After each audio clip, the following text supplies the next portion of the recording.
Picture this, a starlit night above the medieval town of Medina del Campo, in the year 1451. The cold air cuts through the narrow streets, lit only by the dim glow of torches. In the royal castle, surrounded by servants and courtiers, a baby girl is born. Her first breath, a soft whisper, hinting at the storm that will soon engulf Spain. They name her Isabella. None present, not even the wisest seers, could imagine that this frail newborn would become more than just a queen, a symbol of an era. The iron fist that unified disparate kingdoms into a powerful empire and opened the way to the New World. This girl, born in the shadow of political intrigues and dynastic disputes, would change the map of the world forever. Her eyes, yet to see the light, will one day look upon new horizons, her decisions shaping the destinies of millions. But for now, on this quiet night, she is just an infant destined to become a legend.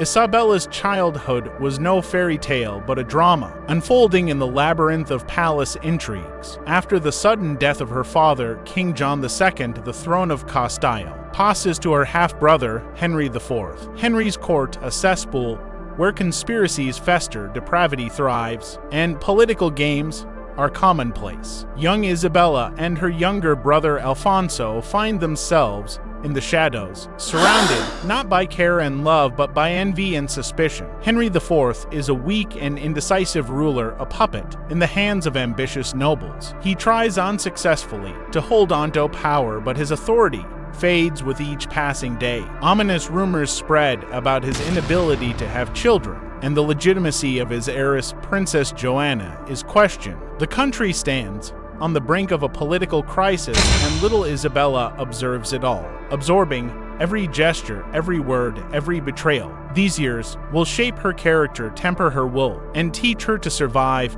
in a world ruled by lies and deceit. Even then, a spark flickers in her eyes, the spark of a future queen.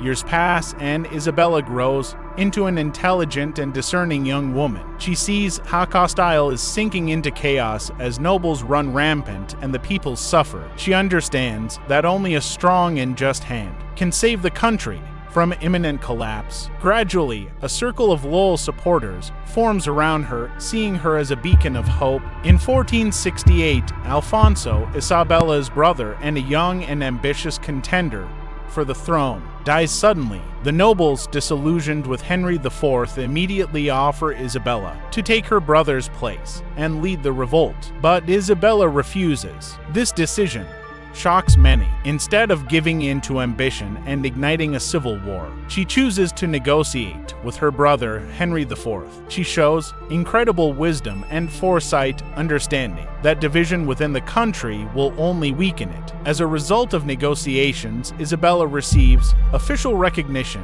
as heir to the throne. It was a bold and wise move, demonstrating her willingness to compromise for the unity of Castile. But was this a real victory, or just a lull before the storm?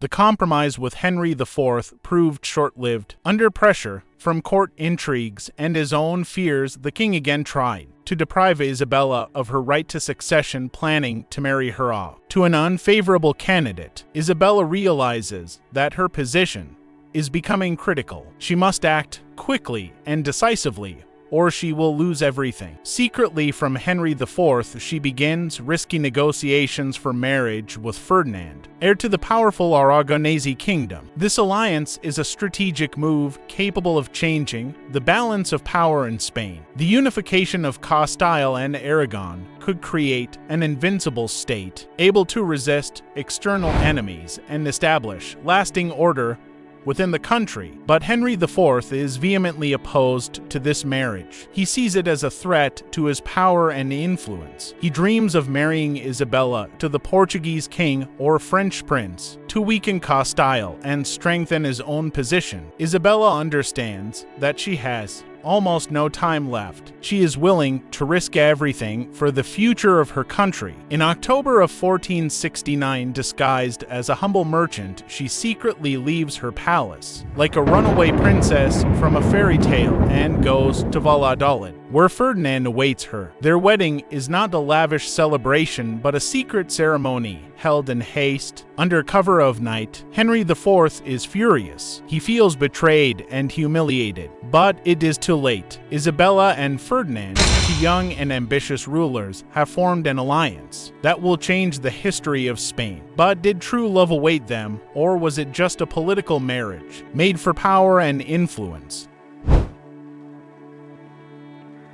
The death of Henry IV in 1474 explodes Castile. A fierce struggle for the throne begins. The country is divided into two camps. Part of the nobles support Joanna, the daughter of Henry IV, considering her the rightful heir. Another part, seeing strength and hope in Isabella, take her side. Castile stands on the brink of a bloody civil war. Isabella, like a lioness protecting her cubs, enters the fight for power. She proved herself not only as a clever politician, but also as a fearless leader. She travels through cities and villages, addressing the people with fiery speeches. She convinces people to support her, promising justice, order, and prosperity. She demonstrates her resolve, fairness, and dedication to the interests of Castile. The War of Succession lasts for long and agonizing 5 years. The land of Castile is soaked in blood, cities are destroyed, and the people suffer. But Isabella and Ferdinand, acting as one, achieve victory after victory. In 1479, Joanna, broken and hopeless, admits her defeat and relinquishes her claims to the throne. Isabella becomes the rightful queen of Castile. Her ascent to the throne is not just a change of power, it's the birth of a queen, forged in the fires of war, ready to rule and defend her country at any cost.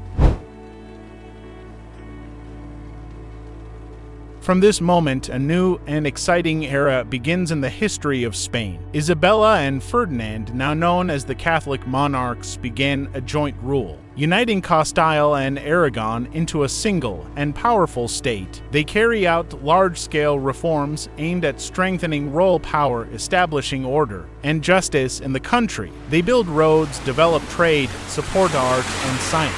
Spain flourishes, becoming one of the richest and most influential powers in Europe. But the price of this greatness proved to be immensely high. One of the main goals of Isabella and Ferdinand becomes the strengthening of the Catholic faith and the eradication of heresy. They establish the Holy Inquisition, a ruthless and merciless instrument for combating dissent. Jews and Muslims are subjected to persecution, torture, and executions. Many were forced to flee the country, leaving behind all their property. It was a cruel and controversial policy that left an indelible dark mark on the history of Spain. The Inquisition, like a shadow, hung over the country, instilling fear and suspicion. But did Isabella really believe in the necessity of these cruel measures, or did she simply use the Inquisition as an instrument for strengthening her power and suppressing opposition? This question still remains open.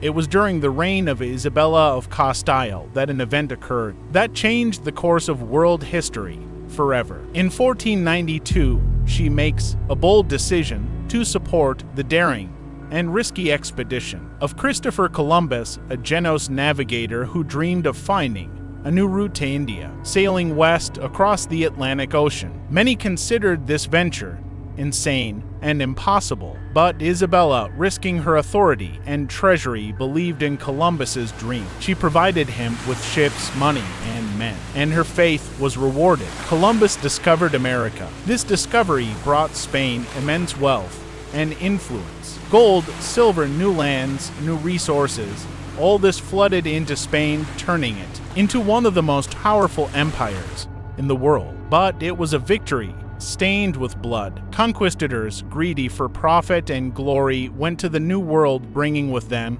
death and destruction. The indigenous population of America was subjected to cruel oppression, exploitation, and annihilation. Their culture, their beliefs, their civilizations were destroyed. The discovery of America became a triumph for Spain, but a tragedy for millions of indigenous Americans. Did Isabella realize the full weight of the consequences of her decisions? Did she feel guilt for the suffering and death of indigenous peoples? We can only guess. Isabella I of Castile dies in 1504, leaving behind a strong and united state that plays a key role in European politics. Her reign was an era of great achievements, but also of cruel repressions, a time of glory and tragedy. She went down in history as one of the most influential and controversial rulers of her time, but even after her death, secrets and legends continue to swirl around her name. Throughout her life, Isabella dedicated herself to the service of Spain and the Catholic Church. She was a strict and devout queen who did not allow compromises on matters of faith and morality. But what if behind the facade of piety hid another, more mysterious side to her personality? Rumor has it that in the secret archives of the Vatican, there is a document testifying that Isabella of Castile may have secretly patronized alchemists and astrologers. It is said that she believed in the existence